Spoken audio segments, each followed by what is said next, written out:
नमस्कार।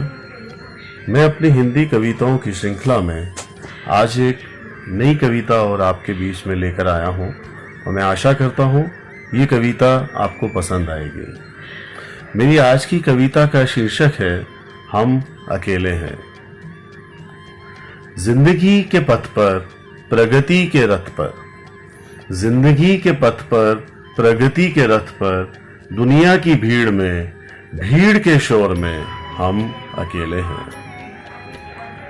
प्रगति की चाह पर, चाह की राह पर, प्रगति की चाह पर, चाह की राह पर, भीड़ में कदमों के बीच हम अकेले हैं। रिश्ते नातों की भीड़ में, रिश्ते नातों की भीड़ में, रिश्ते निभाने की होड़ में हम अकेले हैं।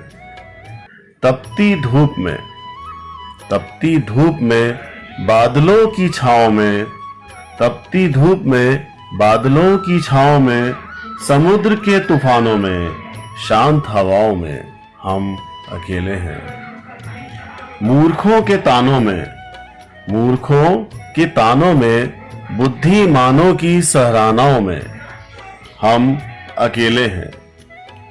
जंग के मैदानों में, कोयले की खानों में, खेत खलियानों में हम अकेले हैं।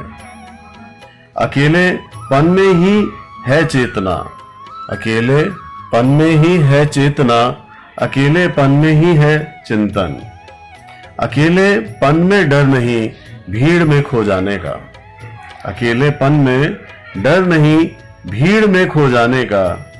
अकेलेपन में ही है ताकत, अकेलेपन में ही है ताकत खुद से जीत जाने की। प्रेरणा बन दूसरों के लिए, प्रेरणा बन दूसरों के लिए, खालीपन को भूल जाने की। धन्यवाद। आप मेरे चैनल को सब्सक्राइब कीजिए, शेयर कीजिए, लाइक कीजिए और मैं जल्दी ही एक और नई कविता के साथ आपके बीच होऊंगा।